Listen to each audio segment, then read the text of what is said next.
Olá, seja bem-vindo a esse vídeo e a esse canal. Meu nome é André Tarifa e hoje, pelo terceiro ano consecutivo, nós vamos começar um projeto chamado Natal com Jesus.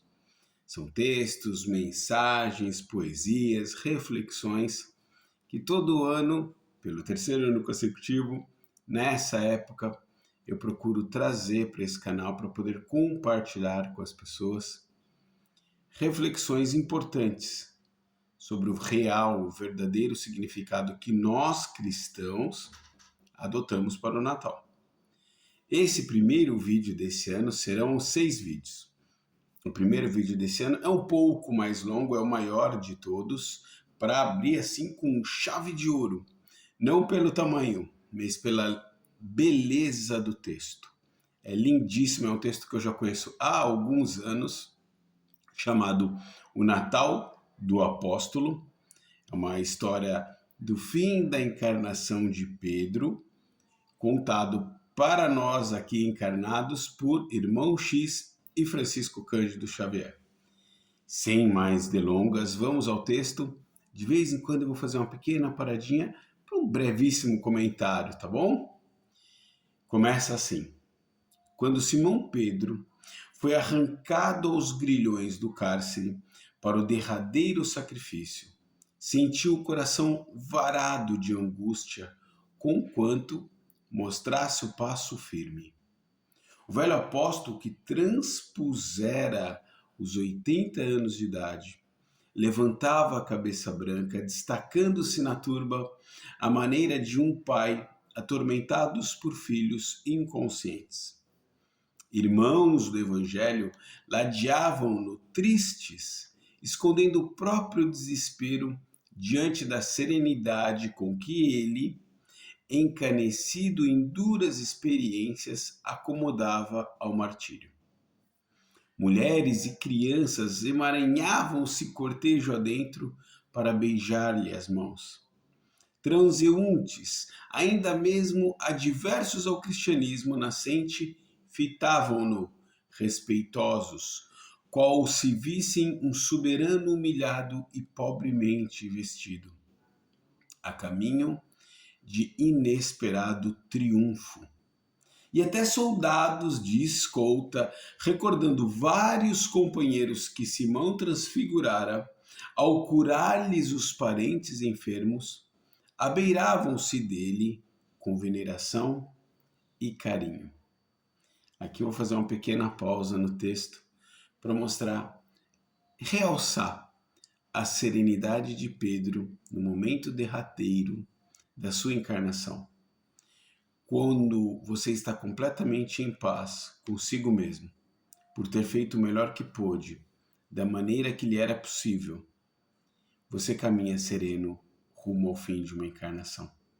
Na certeza, na fé, na segurança de tudo aquela fé que ele construiu ao longo da vida.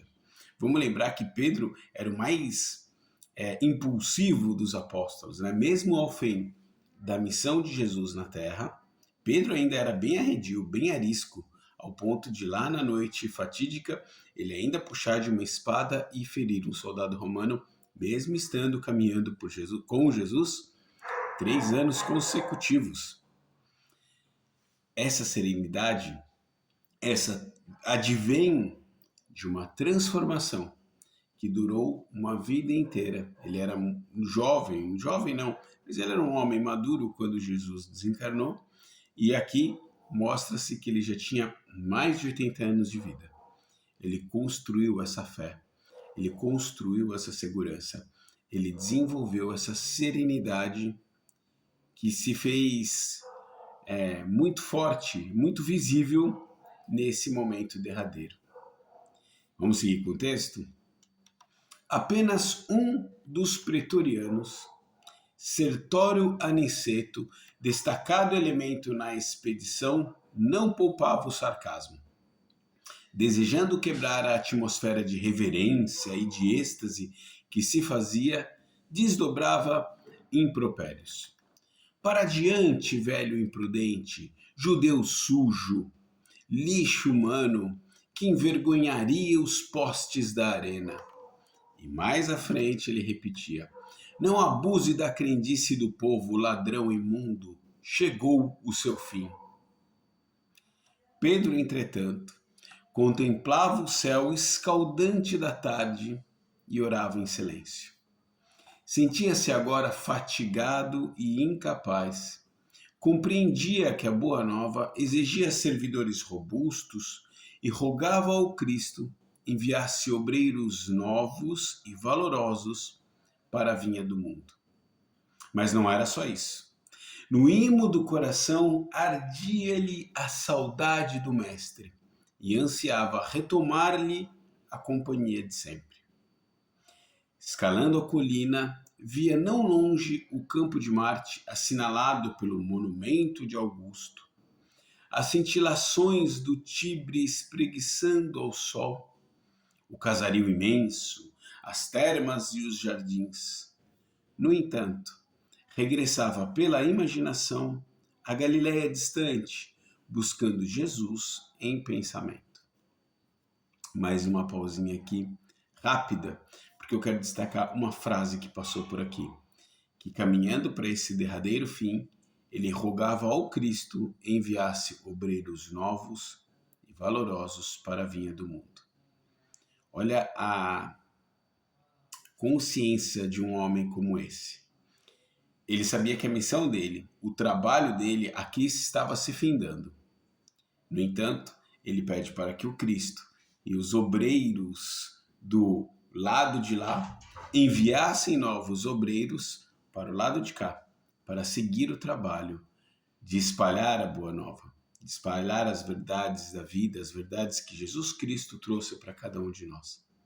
Que consciência maravilhosa, né? Eu estou terminando meu trabalho, mas eu rogo ao Pai que envie novos trabalhadores para que a seara continue profícua, abundante, consolando cada vez mais, espalhando cada vez mais esse amor, esse sentimento, esses ensinamentos que Jesus trouxe. Fantástico, né? Me lembra o prefácio do Evangelho segundo o Espiritismo, quando na chegada da terceira revelação, na chegada da doutrina espírita, no prefácio do Evangelho conta-se que um número infindável de espíritos, de anjos, espalhavam-se por toda parte para essa nova etapa da missão crística. Olha que maravilhoso. Vamos lá? Seguindo com o texto. Relembrando lá os bons tempos com Jesus. Revia o lago de Genezaré em seus dias mais belos, e as multidões simples e generosas com que o Senhor repartia o pão e a verdade, o consolo e a esperança. Por estranhos mecanismos da memória, respirava de novo o perfume das rosas de Betsaida, das romãzeiras de Magdala e dos pequenos vinhedos de Cafarnaum. Apesar do calor reinante, rememorava a pesca e supunha-se envolvido pelo sopro da brisa quando a barca sobrestava as ondas calmas. Reconstituía elevado as pregações do divino amigo e parecia-lhe jornadear de retorno à família das crianças e dos enfermos, das mães sofredoras e dos velhinhos que ele próprio lhe entregara ao coração. Atingido o local do suplício, confiou-se automaticamente aos soldados que o desnudaram. E como se estivesse hipnotizado pela ideia do reencontro, sofregamente aguardado, quase nada percebeu dos martelos, rudemente manobrados, que lhe apresavam pés e mãos ao lenho que se lhe erguia de improviso. Rápida pausa aqui, olha só, vou repetir só o momento. Confiou-se automaticamente aos soldados que o desnudaram. Não teve resistência. Essa tranquilidade, essa paz interna que era chegado o momento. A culpa não era dos soldados. Os soldados eram só um instrumento usado por Deus para aquele fim de vida. E olha que bênção. quase nada percebeu dos martelos que pregaram ele no madeiro. Vamos seguir com o irmão X? Em derredor, escutava os protestos velados das centenas de espectadores da lamentável exibição. De mistura com as preces dos companheiros agoniados, detido, porém, na ânsia do repouso, Pedro não via que o tempo se escoava sem que se lhe desfechasse qualquer golpe. Aqui e além, grupos em oração e lágrimas salientavam-se de mãos postas. Contudo, a morte tardava. Aniceto, entretanto, não o perdia de vista, e reparando que o crepúsculo baixava, atirou-lhe pontiagudo calhau à cabeça e gritou. Calhau é uma rocha, e ele pegou uma rocha pontiaguda e golpeou a cabeça de Pedro com essa rocha. E gritou o seguinte: morre, bruxo! O apóstolo observou que o sangue esguichava, mas sem qualquer reação, rendeu-se a invencível torpor, qual se fosse repentinamente anestesiado por brando sono. Semelhante impressão, contudo, perdurou por momentos. O ancião, após desalgemar-se do corpo, identificou-se espiritualmente, livre e eufórico, ao pé dos próprios despojos, e alheio à algazarra em torno, contemplou o firmamento, onde os astros se lhe inflamavam, como se dedos invisíveis acendessem lumes deslumbrantes para uma festa no céu. Rápido comentário aqui, parando o texto de irmão X. Olha o alívio que ele sente quando ele se enxerga fora do próprio corpo, com entusiasmo, com alegria, com uma visão completamente nova para o mundo espiritual, já olhando as belezas do mundo espiritual. Eu imagino ele olhando para o próprio corpo jogado ao chão como se fosse uma roupa velha, que acabou, que perdeu o seu uso e que agora não tinha mais utilidade. Que fantástico, né? Vamos seguir com o texto.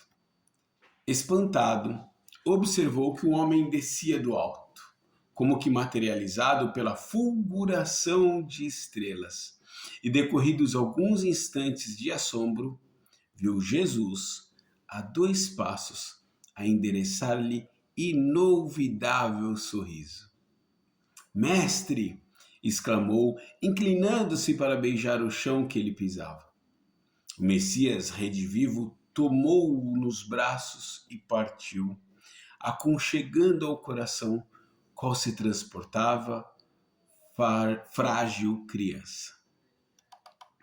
Por várias semanas, restaurou-se Pedro na estância de luz que o Cristo lhe reservara.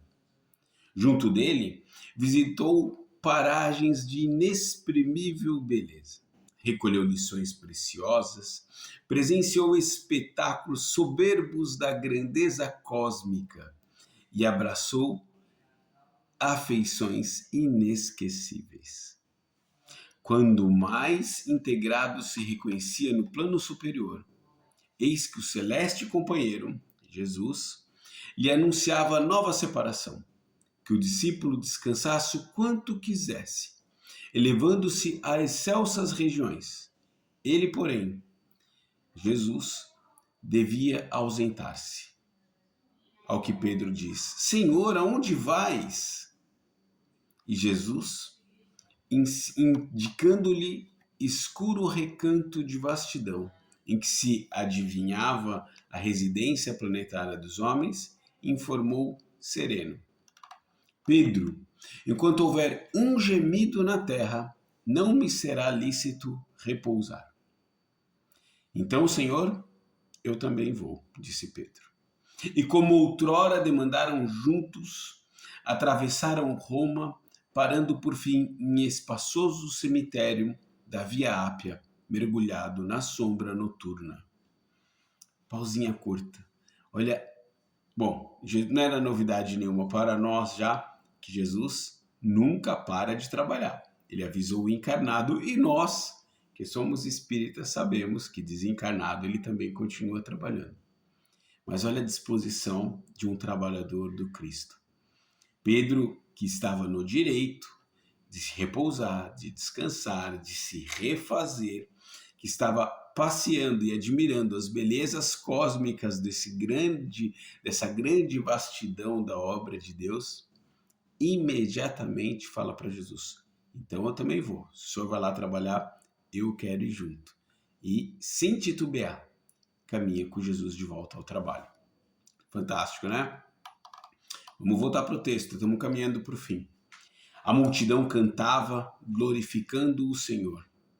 Não obstante o Natal estivesse nas lembranças de poucos, rememorava-se ali, diante da imensidão constelada, a melodia dos mensageiros evangélicos. Simão, fremindo de emotividade, começou a chorar de alegria. Anelava a ser bom, aspirava a ser irmão da humanidade. Queria auxiliar a construção do reino de Deus e homenagear a manjedoura de Belém, ofertando algo de si mesmo em louvor do Evangelho. Nesse ínterim, aproximou-se Jesus e disse-lhe ao ouvido: Pedro, alguém te chama. O apóstolo voltou-se e, admirado, enxergou, na pequena comunidade triste, um homem, carregando nos braços um pequenino agonizante. Era Aniceto, aquele Aniceto que maltratou Pedro nos momentos finais e golpeou-lhe com a pedra na cabeça. Aniceto estava a rogar-lhe mentalmente se lhe compadecesse do filhinho que a febre devorava. Qual se registrasse a presença, expunha-lhe os remorsos que amargava e pedia-lhe perdão. O antigo pescador não hesitou.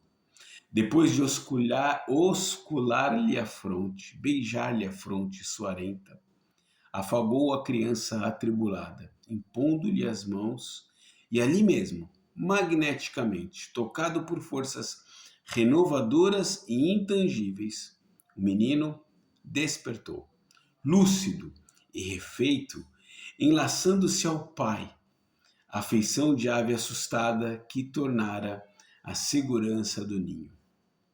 Aniceto, no íntimo, compreendeu o socorro e a bênção que recebia. E, renovado, começou a cantar em lágrimas de júbilo: glória a Deus nas alturas, paz na terra e boa vontade para com os homens. Para o rude legionário de César, começava a nova vida. E para Simão Pedro, o serviço continuou. Fim da mensagem de Irmão X, psicografada por Francisco Cândido Xavier, publicado no livro Antologia Mediúnica de Natal. Eu não sei o que vocês que vão assistir ou estão assistindo ou assistiram acharam, mas eu sou apaixonado por essa história, mostrando que o Natal desse apóstolo é a volta ao trabalho, é o reconhecimento do Evangelho, da Boa Nova verdadeira e da transformação que ela pode provocar na vida de cada um que a conhece. E mais, mostra também um amparo firme, permanente, que vem do alto para aqueles que estão predispostos ao trabalho, como Pedro sempre esteve, durante a encarnação e após ela. Beijo no coração para quem me ouviu por esse tempo todo, agradecendo a Deus pela oportunidade de conhecer essa mensagem e de agora poder compartilhá-la com mais pessoas. Até o próximo vídeo.